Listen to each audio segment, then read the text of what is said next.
Hi everyone, welcome back to a new video, and in this one we're looking at a head-to-head, and I haven't done one of these in quite a while, and the reason why I wanted to put this together is because I've been equally intrigued and frustrated with the rallycross layout that's been added to Catalunya in Gran Turismo 7.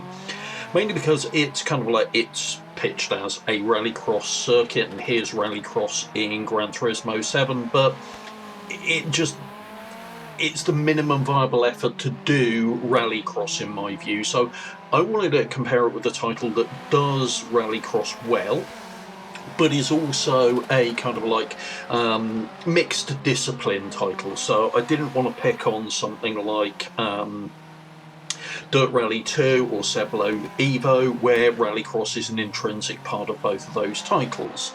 And Project Cars 2 also has the advantage of having Group B cars in it, and also having the rallycross layout for Catalunya in it. So I wanted to give the two a quick compare. Now, first thing I want to talk about is obviously we've got a big difference in terms of the age of the titles, so look and feel and rather visual aspects. It's no surprise that GT7 looks more polished than Project Cars 2 in that regard. The one thing I will say, and you're watching a bit of replay footage just to kick things off, is that the cars remain remarkably clean in GT7 in comparison to those in Project Cars 2. Make of that what you will, but I'm not really here to talk about the look and feel. It's more of a rallycross event day look in GT7, where it's more of just a circuit look. In Project Cars 2, GT7 has got its trademark kind of sterile look to it, whereas Project Cars 2 looks more lived in, more authentic in its grubbiness, so to speak. But you know, aside from that, I'll let you guys be the judge of exactly which one looks better and for what reasons, etc, etc. Now, first things I want to start when we kick off with the head-to-head is that you will notice that we're starting off with Project Cars 2, and that's because well, Gran Turismo 7 has a really weird idea of exactly where the rallycross should start. Now, unless this is a change for 2022, they've got the starting position and this starting feeder lane completely wrong. Now, don't get me wrong, we'll have to wait until later on in October when we see Catalunya's WRC event to see if they've changed the start-finish. But based on previous years, it's wrong.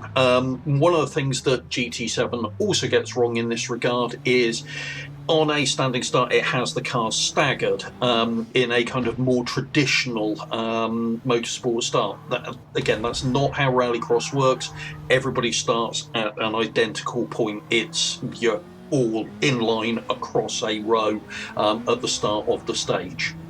We then kick things off, and in terms of driving, well, it's probably no surprise here. I prefer the driving model that we see within Project Cars 2 from this point of view. The cars feel far more alive. There's actually far more movement of the car. The loose surface actually feels like a loose surface, and this is something that Project Cars 2 has done well for a very long time, in that its loose surface feel really is incredibly good. Whereas in Gran Turismo 7, it still to this day just feels like somebody's turned that grip multiplier down from tarmac, and that's pretty much it. In terms of the actual tarmac feel, and in particular the rotation of the car as you come into the hairpins, you slow down, you start to understeer, you lift off the throttle a little bit, get the load on the front, and then boot the throttle. In cars which have got an incredibly high yaw rate like Group B cars, GT7 actually does a reasonable job, in all honesty. Where it falls down is the impact of load and weight transfer on the cars as you're braking heavily into a car, as you're braking heavily into a corner. There's not enough load going on the front. It's not unsettling the cars enough. These are not track specification, these vehicles. These are, or should be, dirt specification vehicles, and they should be getting a lot more load transfer in there, and you need that to cut into the gravel as well to get that over those front wheels, and you're just not really feeling that transfer of load. We're not getting any tripoding as a result in Gran Turismo 7, and we are in Project Cars 2. And this should then also affect how the car feels under transition. So where you move from, say, you're in a steady left hand and then you have to brake and turn for a sharp right-hander, and there's a few corners like that in Catalunya, and again, the cars feel really planted and really stable, more than they should do, particularly on a loose surface or on tarmac that's got very dusty from cars also driving on a loose surface. So it just feels dialed down and easier in Gran Turismo. Interestingly, because of the grip multiplier effect on the gravel, Gran Turismo 7 is actually slower around a loop of Catalunya than Project Cars 2 is. Despite, and I checked the specs, the cars actually being pretty much identical in terms of performance.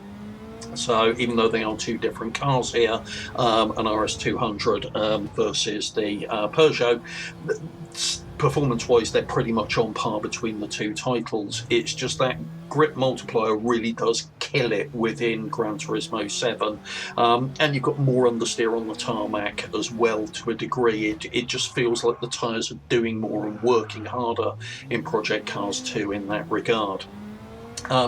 You've then got, for me, the cardinal sin, and that is the lack of the Joker lap included within Gran Turismo 7. Now, from my perspective, other people may have different views, but the inclusion of a Joker lap when you are racing in Rallycross is absolutely critical. It's a really fundamental tactical part of the event.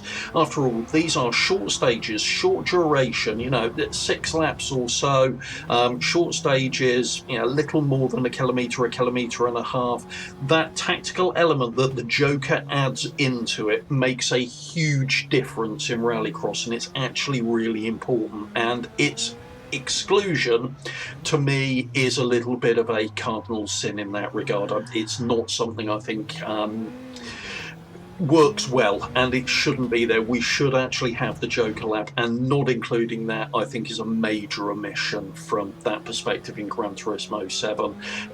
I'll go so far as to say I actually think that it means that the Rallycross circuit in Gran Turismo 7 is inaccurate, because it's not the full circuit. The full circuit is the standard loop plus the Joker loop. So there we go, that's a quick head-to-head comparison and some of my thoughts on the inclusion of Rallycross within Gran Turismo 7 and everything else that's going on as a result of it. So let me know what you think in the comment section down below, and if you've enjoyed this video, please do hit the like button and subscribe to the channel and turn the notifications off if you want to see turn the notifications on if you want to see more content like this. Thanks very much for watching, everyone. Take care. Bye.